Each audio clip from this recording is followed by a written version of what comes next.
a lot of women are uncomfortable, whenever you want to talk about submission. But I'm here to demystify all that. Could Sarichka this word? And then I also want us to talk about how we can submit Rakanaka, and also how men can also create a very good environment for that submission to happen. So those are the things that I want to talk about today. Of course, we've been running with Nyaema roles.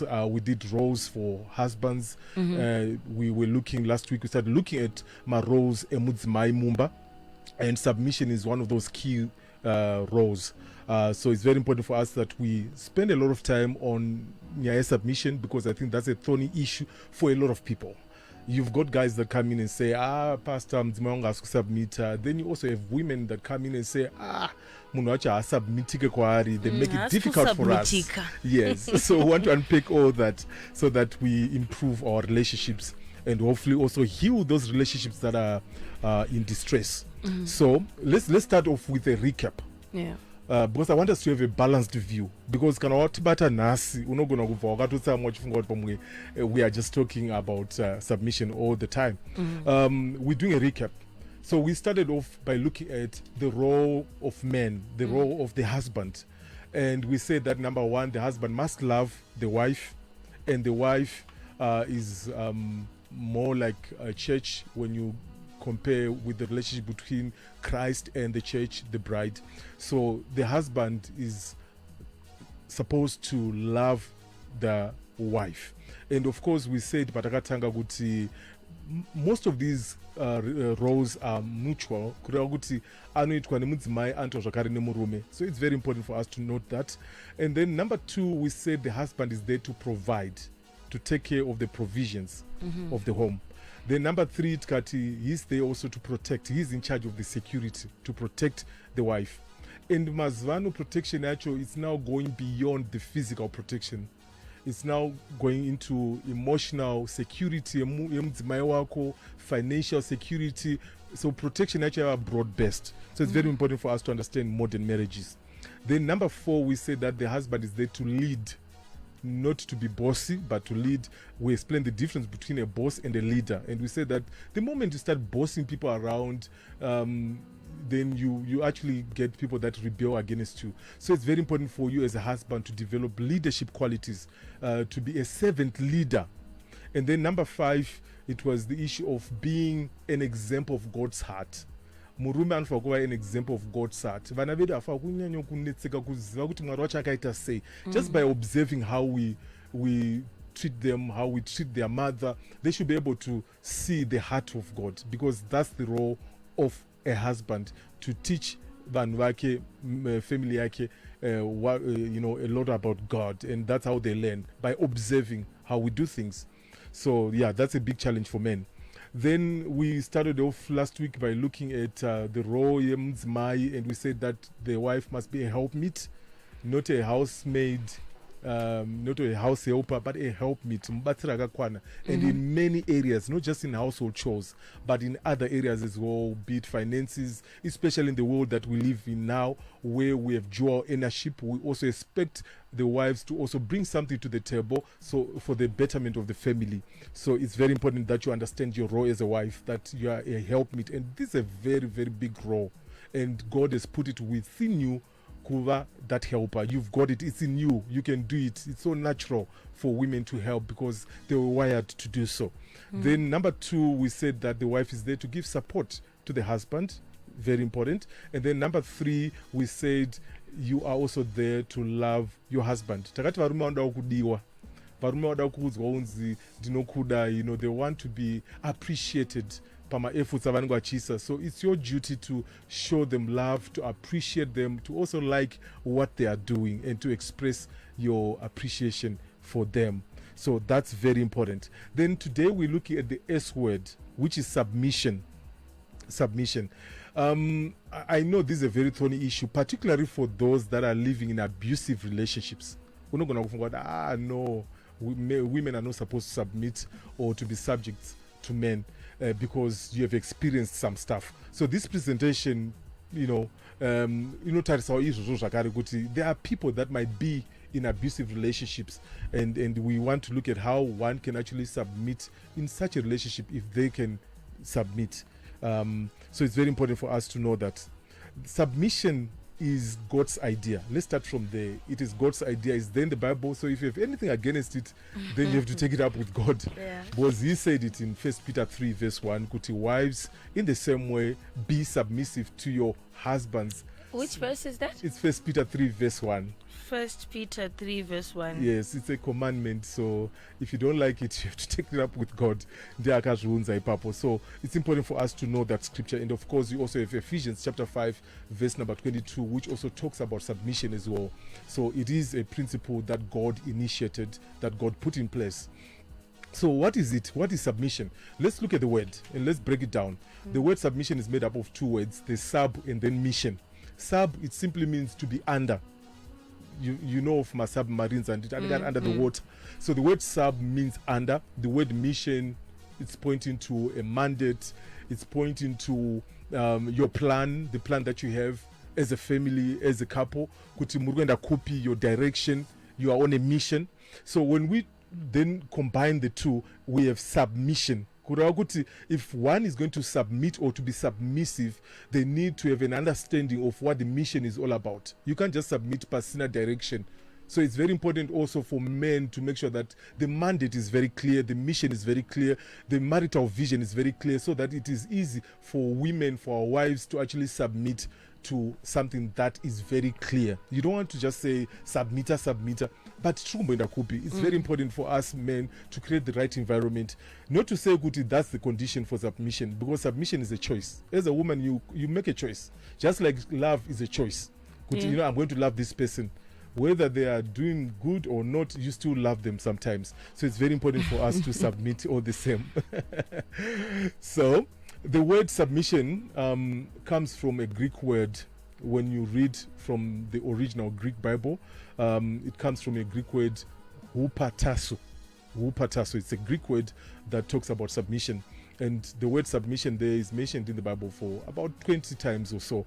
And hupatasso is Greek for to arrange in order, under, or to arrange yourself under.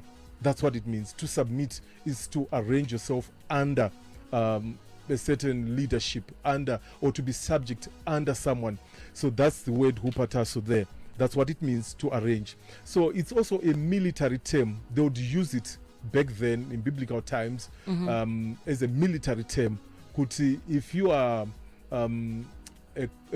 for instance, if you are a sergeant, you then submit or arrange yourself under a colonel in that army, in that setup. So that's the meaning there. So when the Bible calls women to submission, it's saying that properly arrange yourself under. And it does not mean that you are becoming a doormat or you are now becoming a secondary person or a secondary citizen or whatever. It does not mean that. You still maintain your position as an equal to men, because we're all created equal. But it's about order, bringing order. That's very important for us to take note. Like I said, submission is a decision. It is personal. You've got to make a decision. It's not easy, I know, but it's a decision that you make. And that decision starts from when you are dating, to choose someone that you're going to submit to. So when you're dating, like I always say, dating is a time of collecting data. Will I be able to get along with this person? You don't just say yes. I got pop up the question, you just say yes for the sake of posting nice pics by Instagram. Hey, he popped and he gave me a ring. A Rora squad. No, you've got to think about what are you saying yes to. You are not just saying yes to the ring. You are saying yes, I'm going to be submissive to you. I'm going to run under your mission. I'm going to be your subject. That's the truth there. So let's not get shocked once married. You made a decision. You were not forced at gunpoint to say yes. You made a decision that I want to go with this person. So it's very important, especially for those that are not yet married, to really think about it. This person, will I be able to live with this kind of a person? What is their belief around the area of submission? How far am I expected to submit? What is their belief around the area of respect? Is also very, very important. You need to think about that. It is very important before you say yes. Very important. So look at the person that you're dating. Will I be able to submit to this person for the rest of my life? Very important. So let me go to those that are married now. If you are married, understand that submission protects your husband. I'm going to qualify that statement. Submission is there to protect your husband. Men, Erica, are vulnerable to honor. If you give them honor, if you give them respect, men are vulnerable to honor. Yes. Okay. If you give them submission, honor, respect, I'm telling you, because that's what they want. They're created to appreciate such things. So they gravitate towards wherever they're getting honor, wherever they're getting respect, wherever they're being submitted to. Whatever they're getting submission rather. So it's very important for us to understand that when we submit to our men, we are also protecting them from the vouchers that are out there. Because I'm not remember kumba kwaya respect waite say so anva respect wasere kunzoko zvokuti kumba mangwana hadzoke. And I tell you, most of the men, this is their number one need. They need to be respected. So if they don't see that, they'll just go where they will get that respect, and then they end up falling for their subordinates or someone that respects them, probably in that professional setup, and before you know it, a boss is actually going out with their subordinate, all because Ratangirapa respect, honor and submission. So it's very important that we know that. Then secondly, men are wired to protect, cover, provide and love. That's how they are wired. So there is a territory, there is a place where they do that. And when you are submitted to, or you are submissive to your man, you have positioned yourself in that territory where your man is going to protect you, cover you, provide and love you easily. So submitting is simply positioning yourself in that territory where you can then see all that happening, all that coming from your man, your protection, your covering, your provision and your love. So because sometimes we cry out for love, we cry out for protection, cover, provision from our men, yet we are wrongly positioned at Sipanjimbo. So when you submit, you're actually putting yourself in that place where you can receive all this from men. And men can do it so easily. They can do it so easily as long as someone is submissive and all that. So it's very important. So submission is not a bad thing. And one thing that you'd really need definitely is security. And that security is provided for if you are in that position. Because auti kana waku South Africa wanetseka kana robirwa udedza kuti zeta rapi kubatsire uri South Africa azviite zeta rapi inobatsira vari muno muZimbabwe.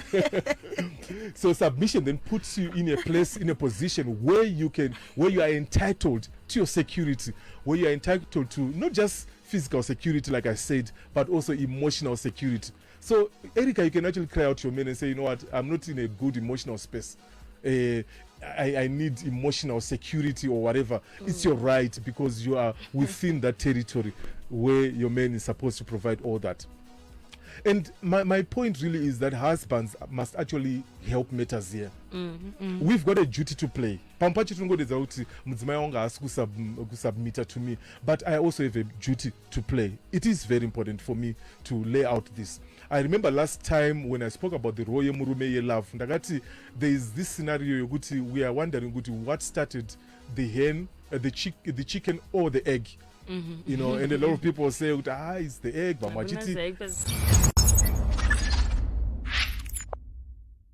The Bible says that for God so loved the world and he gave. Not the husband to the church. Men were given to us by God. Yes. And they are supposed to love. That's the point. They are supposed to love first.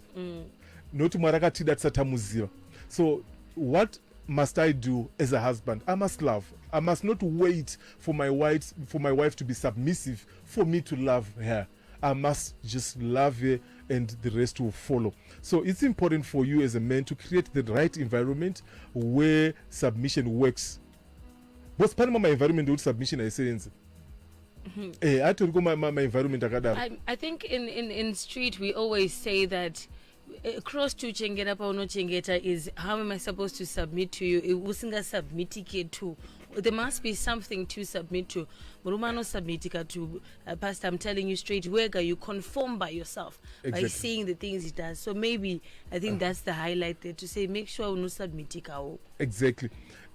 I'll tell you one thing, Erica. A loved woman submits easily. Yeah. I know submit easily. That is so true. And of course, I know provide what for. I know submit foot easily. Yeah. It's one of those things that are just so simple. Yes. So it's very important also as men for us to also, do our part to make the environment right for our women. Because if we are abusive, if we are neglecting our roles, it would be difficult for our women to submit. But of course, I don't want to say to wives, only submit if all that is coming your way. No. That's why in the Torah, submission is a decision. You make a decision. I'm going to submit. It's personal. It's your choice that you make. So that's it. Then number 5. Remember we said number 4 is submission. Last week we spoke about for women, we spoke about help meet, number 1, number 2, support, number 3, love, number 4, submission. Then number 5 is respect. This is closely related to submission. It's important for you to find out what is it that you call respect. I'm sure you've heard of the love languages, and I also believe kunema respect languages as well. Really? That's interesting. That's my belief. That's my take. Kuti, you need to find out from your men, what do you expect from me if you say you want me to respect you? Because respect you, respect, and I do the same to my husband, and then still my husband says you don't respect me. So on communication, really. Communicate with your husband, sit him down and ask him, Shamari, what is respect to you? Is it in how I talk to you? Is it in how I serve you food? Is it in me not screaming at you? What is it that you call respect? So try to find out. But, in short, respect means to hold in high esteem, or to praise, respect. It's very important. And I know that women were created with that ability. They can respect easily. They can do so easily. And again, as men, we also need to create that right environment for them to actually respect. Very important. So understand the language of respect, very important. Then number 6, the last one, the last responsibility or role of a wife towards their husband is that of being a reflection of God's creativity. This is my favorite one. A reflection of God's creativity. Okay. Remember, for men, we say that it's a reflection of God's heart. That's your role. They must look at the husband, at the father. And lastly, for women, you are a reflection of God's creativity. God is so creative. Medium. That's creativity. My fingerprints and all that. We are all different in some way or another. So it's very important for us to understand that creativity, it manifests itself even in women. Women are very creative. They change hairstyles almost every week or every month. Those people are just creative. Even Pachkaf Church, I always say, before I got married, Erica, for me it was just drinking a chingo. That was my supper. But when I got married, I started seeing different things in the plates. I started seeing gherkins. I started seeing beetroot, all these things. Pastor, my gherkins every single time. Yes. I started appreciating creativity. It was I would think, but you give them, put them together. They will put that together. That's why it's always said that if you give women stuff, they will multiply that stuff. They will give you something better. And give a woman a house and she'll turn it into a home. Exactly. Yeah. Give them a seed, they'll give you a child. So they're very creative. So they are a reflection of God's creativity. That's why it's important for women to be, to be knowledgeable about how they can make things right, how they can improve things in the home, in the relationship. We don't just want you to be creative in the kitchen, Erica, also in other rooms. I won't say much, but we want creativity everywhere. Definitely, I think we would have loved to sit down. I always say that I wish that radio were TV, and I think we're getting to that age. But what is explain these things I'm seeing on the WhatsApp? Honey, thank you for this topic, and I really do think it's a topic that should be touched on, especially for people in my age, in my era. This is something we're not too familiar with. So thank you so much, Pastor, for this one. And how do we catch up with you? WhatsApp me your name, your marital status, your town. My number is 0773 000 000. 0773 000 000. Absolutely lovely. Thank you so much. And last week you spoke about the difference when people are texting you, they should then tell you their status, Yes. as in marital status, single. Maybe you want to elaborate? Yes, you tell me whether you're single or married so that I put you in a proper broadcast list. It is not a group, it's a broadcast list where I teach. My Saturdays I teach the singles, and my Mondays I teach the marrieds. I just send my teachings. So you want to be part of that. Absolutely lovely. Listen, you've been so lovely to me since 9 o'clock, allowing me into the space of the morning galaxy on a Thursday morning. And you catch up with me across all social media platforms. That's at Erica Ndoro. You stay in touch with the big one at Star FM and the scores at W. So much in store for you, so much to write home about. We're going to catch up with the news, and from that we land into the TXO, and from that straight into the 3 to 6. I catch up with you tomorrow from 9 until 12 o'clock on the morning galaxy again. Until then, have a good one. It is midday. It is 12 o'clock.